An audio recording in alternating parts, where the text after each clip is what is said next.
G'day guys, how's it going? My name's Ant from Gaming Antics, and this week we've got a little bit of a different video.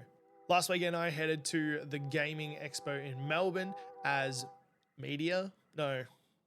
as an exhibitor. I was able to take part in a booth interviewing indie game devs, and it was absolutely amazing. For those that don't know, the Game Expo is a new expo. It's been running for about 3 years now, and every single time it gets bigger and bigger. This year there was heaps to see, including indie section, indie tabletop section. There was cosplay parades. There was the big artist alley, which had so much art that I really wanted to buy, but I had to be good with my money this year. There was the cosplay parade. There was Just Dance, a whole bunch of tech. There was, what else was there? Super Smash Bros, a retro area. There was a lot, and it's good to see the con growing. So I've got some clips here from the weekend, and we're going to go through a little bit of it. I'm going to stop here and there and tell you guys a little bit about what's actually going on. So let's get into it. As always, one of the first areas that really drew my eye was the retro area. They had a whole bunch of consoles set up with a bunch of different games across heaps of different devices. It was really cool seeing some of the older games hooked up to some of the older tech. Things like, you know, those really small portable carry TVs and large old CRTs. It was really cool seeing the old tech paired with the old gaming stuff. It really sets the scene. There was one that I didn't get a picture of, unfortunately. Oh, I might have it on the camera roll. I'll see. If it's there, it'll be up on the screen now. That was sticker bombed as well with old school retro style stickers. And it really takes you back to that early point of gaming where everything just, I don't know, the retro look looks so cool. It's all really boxy, really square. And then you see that transformation into try and making it more smooth with the rounded edges and things like that. It mirrors cars in some ways, where we started off with these boxy, really retro looking things and then moved to this sleek, slick, rounded design. You can't say that for consoles these days, apart from maybe the PS5. The PS5 looks weird, but the Xboxes and even the PS4 was very square, boxy, and now we're going back to that, smooth, almost modern art style console look. Now, the whole reason I was there was because I was with a group called the Indie Brew, who covers indie game releases and indie game news. Now, knowing that there was a large indie section there, we went with the idea of interviewing all the indie developers and learning a little bit more about their games, as well as hearing about their development process and what got them into games, like all those good things you want to know, right? So over the course of the 2 days, we interviewed 18 devs, half an hour a piece. We were live streaming the entire time. It was such a cool experience being right in the middle of the con, live streaming the entire thing and talking to some really cool developers. It blew my mind. If you wanted to go check that out, I'll leave a link in the description. There's 2 live streams. They go for a fair while. It's about 6.5 to 7 hours, but there's some really cool content in there. There's some really passionate people talking about games that they absolutely love. So definitely go and check it out. One of the cool things from that experience was interviewing a game called Don't Stop You'll Die, which ended up winning the People's Choice Awards at TGX. They had a little voting section. It was actually behind us, and you could vote for your favorite game at the con, and Don't Stop You'll Die is the one that won it overall. Now, while we were interviewing, I believe his name was Jake, he gave us a little bit of a present afterwards for doing the interview and for covering the game, and that is a physical copy of a Steam key, but printed out like a Nintendo game. I wonder if, is it going to, yeah, there we go. So there's Don't Stop You'll Die on a original Game Boy cartridge. It's not an actual, I shouldn't say original. It's not an original. It's a reprinted one, but super cool little thing to get as a gift back. Now, afterwards, I was able to play the game a fair bit, and the idea was that if you got to the first boss and defeated it, you'd get a physical cartridge with the Steam key. So I played right at the end of the con and I didn't beat the boss, but I got really, really far and wasn't able to continue on because the con had finished. So I was able to pick up a second one. So I got two. These things are going to look super sick in the games collection with all the Game Boy stuff. So I'm really happy to pick those up. Such a cool little collector's thing. And obviously it's got a lot of meaning as well because it's my first con that I was able to host something at outside of panels at PAX. So super cool. But there was heaps of other games that were really, really amazing in the indie section. And a couple that I'm looking forward to are more, I wouldn't say retro because they're not retro, but they've got the retro feelings, if that makes sense. Memories Reach is one. It's like a Metroidvania style puzzle game. Looks really, really good. I played the demo and had a lot of fun with it. Dolphin, which is like a tactical RPG. Oh, tactical RPG? Tactical strategy card game, roguelike. It was really, really cool.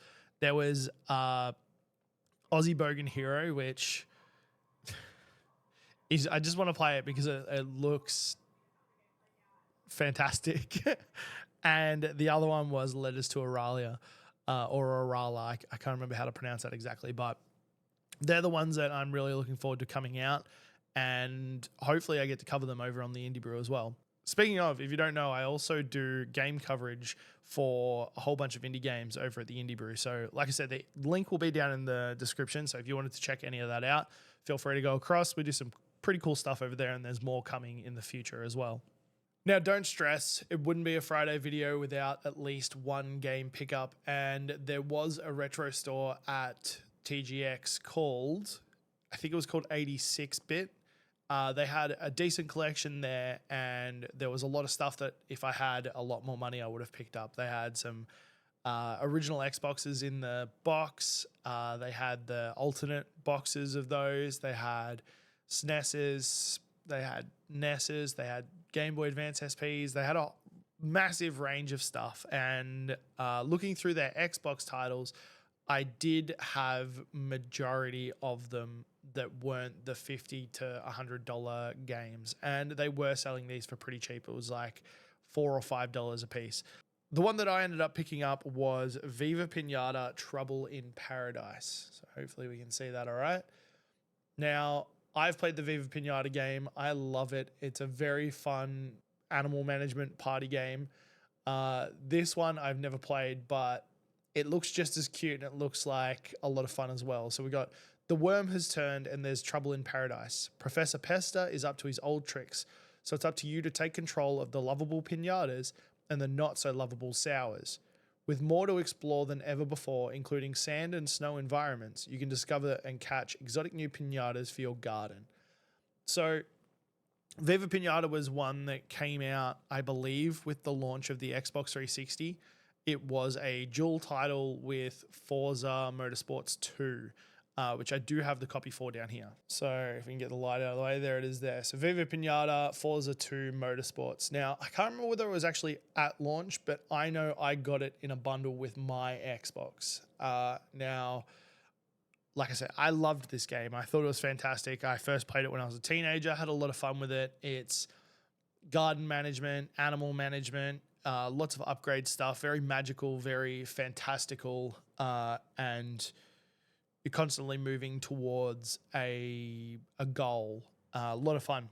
So in Viva Pinata, Trouble in Paradise, it looks like we get to take control of the pinatas, which was something we didn't get to do in the first one. So I'm actually really keen to play this one. It's got co-op 2-player, which I know Viva Pinata had a weird co-op system, but if this has got full co-op, I might even play this with my daughter.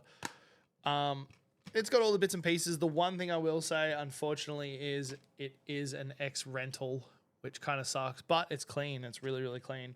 It's got a 48-hour complimentary Xbox Live Gold trial. I forgot about the gold stuff. And it looks like it hasn't actually been used. We've got a little... I don't even know what that is. If you know what that is, let me know. I thought it might have been a sticker, but it doesn't look like a sticker. So let me know in the comments. And we've got the book, obviously, as well. I'm surprised that this stuff is here considering it's an X rental, but maybe that was added in later. I don't know. Video Easy Mildura.